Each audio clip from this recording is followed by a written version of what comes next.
우리가 네빌링으로 하고자 하는 일은 이렇게 원하는 목적지에서, 즉 소망이 이루어진 상태에서 보고 느끼고 생각하는 것입니다. 단지 소망이나 목적지를 생각하는 것과는 다릅니다. 직접 그곳에서 생각하고 보고 말하고 누리는 것입니다. 하지만 우리의 이성과 감각은 계속해서 내가 목적지에서 생각하고 느끼고 말하는 것을 방해하면서 너는 지금 건강하지 못하고 너는 지금 부유하지 못하다 같은 현재를 각인시킵니다. 즉 나는 이미 그것이다 라는 주장을 하지 못하고 계속해서 나는 그것이 되려고만 했습니다. 이런 결핍은 잠재의식이 그대로 받아들여 나의 현실을 만들어갑니다. 네빌링 178페이지의 내용입니다. 안녕하세요 여러분. 오늘은 잠재의식을 이용하여 원하는 것을 손에 넣는 법을 알려드리려고 합니다. 오늘 내용은 네빌링 책을 참고하였습니다. 네빌링을 간단하게 설명하면 상상력과 잠재의식을 이용하여 상상을 현실로 만드는 법칙입니다. 여러분이 지금 기쁜 것도 우울한 것도 몸이 아픈 것도 건강한 것도 인간관계의 문제도 부지런한 것도 혹은 게으른 것도 의지가 강한 것도 계획만 세우고 실천하지 못하는 것도 지금 성공한 것도 실패한 것도 이 모두가 잠재의식 때문입니다. 잠재의식을 변화시키는 도구는 상상입니다. 그래서 우리가 상상을 잘 통제하여 사용한다면 우리가 원하는 방향으로 잠재의식을 움직이게 할 수 있습니다. 그때 우리 안에 잠재되어 있는 커다란 힘을 사용할 수 있습니다. 상상을 통해 잠재의식을 바꾸는 방법, 그리고 잠재의식을 바꿔서 현실을 바꾸는 방법, 그것을 네빌링이라고 부릅니다. 네빌과 관련된 유명한 일화를 하나 이야기해드리겠습니다. 1933년 11월 네빌은 돈도 직업도 심지어는 입을 만한 옷도 없었습니다. 그런데 갑자기 고향인 서인도 제도의 바베이도스로 가고 싶다는 생각이 듭니다. 이 고민을 자신의 스승이자 친구인 에티오피아 라피 압둘라에게 털어놓습니다. 압둘라, 정말 이상한 느낌이 들었어요. 12년 만에 처음으로 바베이도스에 가고 싶어졌어요. 그러자 압둘라가 대답합니다. 만약 자네가 가고 싶다면 자네는 이미 그곳에 있는 것이네. 너무도 이상한 말이었습니다. 네빌은 분명 뉴욕의 72번가에 있는데 압둘라는 그가 바베이도스에 있다고 말합니다. 압둘라는 고지어 말합니다.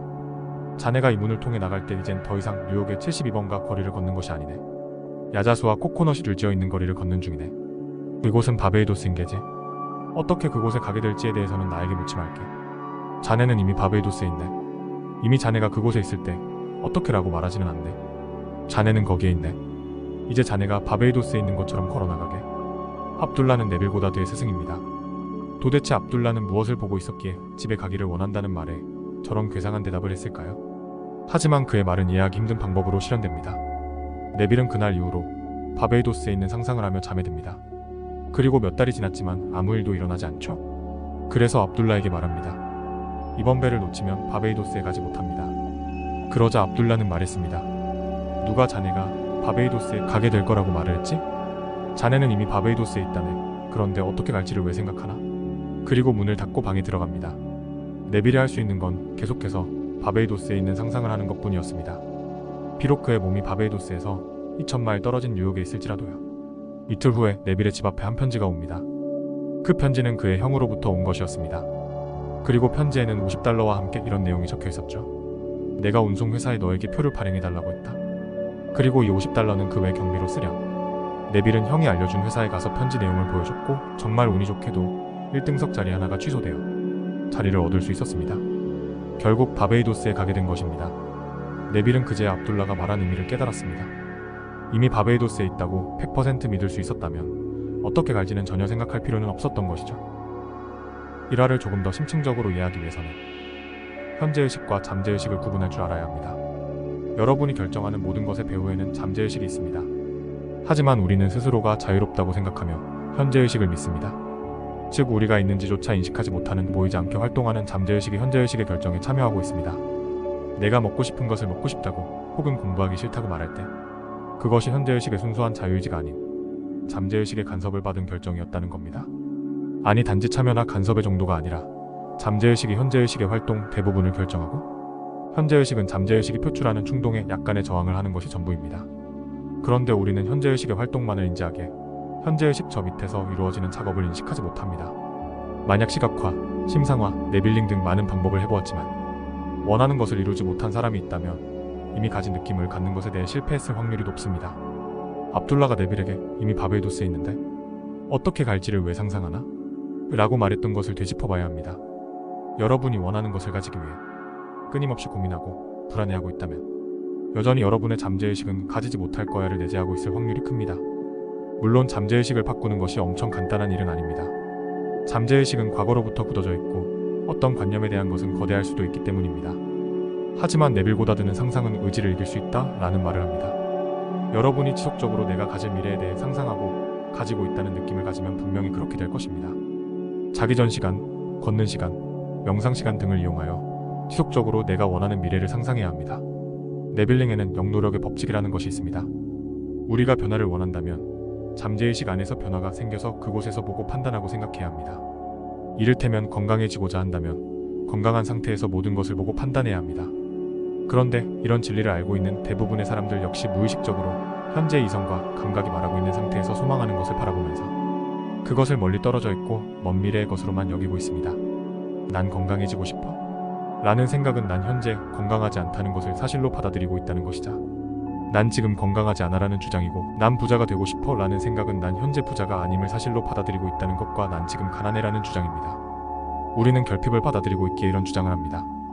그래서 우리의 잠재의식은 이런 주장을 사실로 받아들이고, 더 나아가 잠재의식 안의 이런 관념은 나의 삶을 지배하는 힘이 됩니다. 우리가 바라는 새로운 모습은 바로 지금이어야 합니다.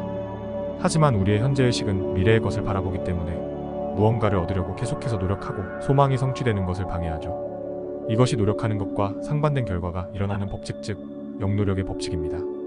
지금 현 위치에서 원하는 위치로 가고자 한다면 무조건 영노력의 법칙에 걸립니다. 왜냐하면 현 위치에서 벗어나려고 하기 때문입니다. 벗어나려는 것은 지금 속박되어 있다는 것을 전제로 하기에 더더욱 현재에 머물게 합니다. 그래서 우리는 지금 무언가를 얻는 장면도 아니고 그것이 있다는 전제하에서 벌어지는 일을 상상해야만 합니다. 무언가를 얻는 장면이 잘못됐다거나 아니면 반드시 실패한다는 것은 아닙니다. 하지만 나도 모르게 결핍의 상태를 느낄 수 있기 때문에 오히려 원하는 것을 이미 얻어 사용하는 장면을 이용하는 게 훨씬 도움이 된다는 말입니다. 이렇게 해본다면 상상을 하고 난 후의 느낌이 상상을 하기 전의 느낌과는 확연히 다른 것을 느낄 수 있습니다. 이런 느낌은 상상 속에서 소망이 이루어졌다는 것을 경험한 것을 뜻합니다. 자, 여러분, 지금까지 제가 네빌링을 읽으면서 얻었던 인사이트라고 생각되는 핵심적인 부분만 요약해서 이야기를 해드렸습니다. 마지막으로 책에서 나온 중요한 충고를 하나 이야기해드리겠습니다. 우리가 이 방법을 이용하면서 가장 착각하는 것은 그저 통장에 영자 몇 개를 더 넣는 상상에 나의 잠재의식을 변화시킬 거라는 생각입니다. 통장에 영자가 더 붙기는 하지만 과거의 그 느낌 그대로 통장을 보고 나를 느끼고 주변을 느끼고 있습니다. 이것은 한 장면에 가난한 자아와 부유한 자아 모두를 함께 넣는 것입니다. 이렇게 모순된다면 잠재의식이 받아들일 수 없습니다. 그것은 세수를 헌부대에 담는 것이고 새 옷을 헌 헝겊으로 기우는 겁니다. 단지 통장의 숫자만이 달라진 것이 아니라 정말 그 일이 이루어졌을 때를 기점으로 꼭 생각하고 느낄 수 있어야 합니다. 상상은 그 자체가 목적이 아닙니다. 상상은 새로운 나를 진심으로 받아들이는 과정입니다. 상상 속에만 갇혀서 살아서도 안 됩니다.